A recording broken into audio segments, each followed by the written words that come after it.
Ya Bu, silakan masuk, silakan duduk Bu. Perkenalkan, nama saya Bidan Desi Septian Ginting yang bertugas pada pagi hari ini. Ini dengan Ibu siapa Bu? Kita tutup Bu ya pintunya biar lebih nyaman.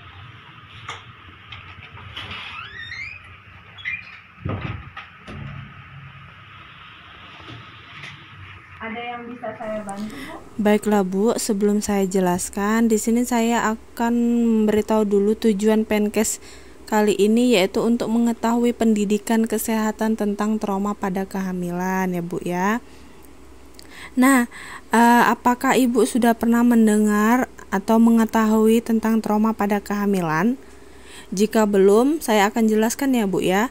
Jadi definisi trauma pada kehamilan itu adalah tekanan atau perlukaan yang ditimbulkan baik oleh benda tajam maupun benda tumpul yang dapat mencederai janin maupun ibu itu sendiri, yang dapat berdampak pada trauma secara fisik ataupun secara psikis.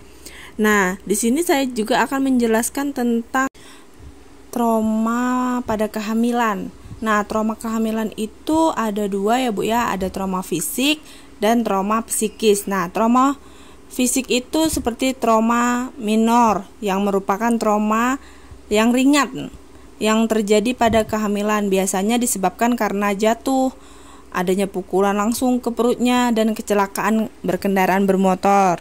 Nah, trauma mayor itu merupakan trauma sedang sampai dengan berat. Lebih sering itu menyebabkan kritis pada kehamilan. Dampaknya juga dapat berupa patah pada tulang rusuk, pada tulang panggul.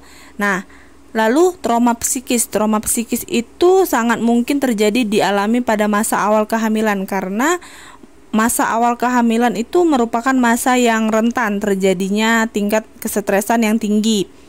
Nah, adapun faktornya yang mempengaruhi yaitu karena perubahan hormon ibu, perubahan visi ibu selama hamil yang butuh menyesuaikan dirinya. Nah, adapun trauma psikis tersebut adalah berupa kecemasan, kegusaran, dan perasaan panik yang berlebihan. Lalu di sini saya akan menjelaskan juga tentang etiologi trauma kehamilan ya Bu ya. Jadi etiologi trauma kehamilan itu ada dua. Yang pertama itu etiologi trauma fisik. Biasanya adanya benturan keras atau KDRT, kekerasan dalam rumah tangga, kecelakaan kendaraan bermotor atau jatuh, luka tembak atau luka tusuk. Lalu zat-zat kimia seperti mengkonsumsi obat-obatan terkena atau tersiram air keras. Lalu etiologi trauma psikis. Nah, etiologi trauma psikis ini biasanya faktor usia kehamilan resiko tinggi, faktor pola hidup tidak sehat, faktor sosial budaya yang kurang mendukung, faktor ekonomi yang kurang memenuhi, seperti itu. Lalu di sini saya juga akan menjelaskan tentang tanda gejala trauma fisik dan psikis ibu hamil.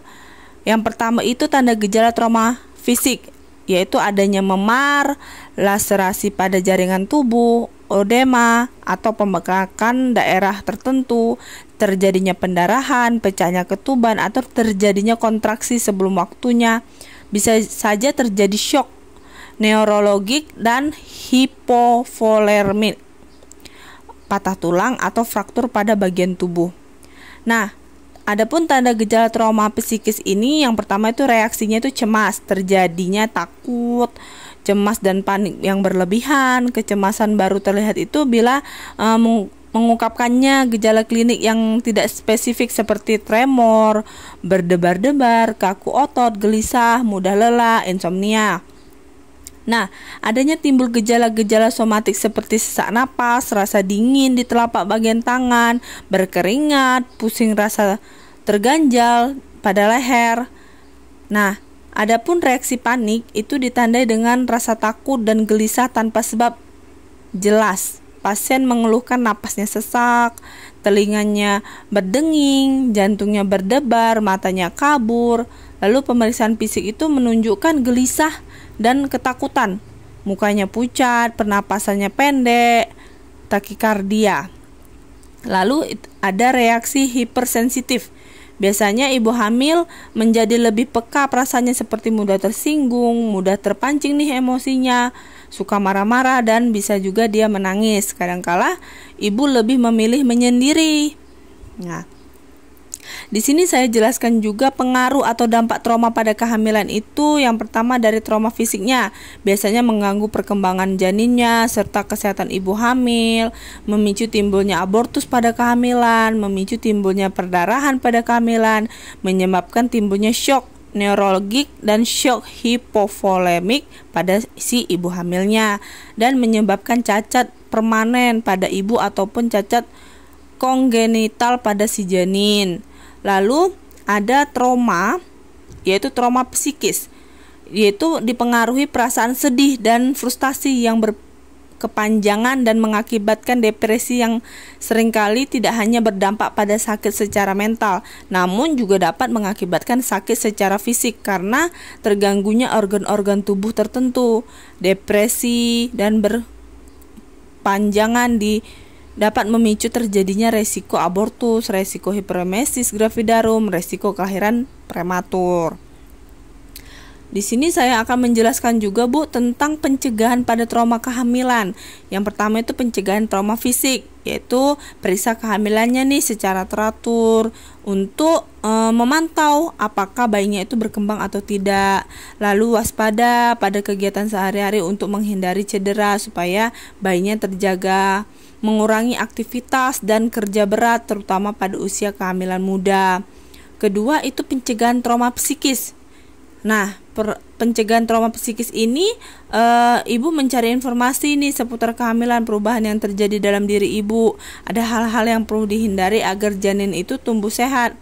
Lalu bicarakan perubahan selama kehamilan dengan pasangan, mengkonsumsi makanan dengan gizi seimbang dan menunjang perkembangan si janin.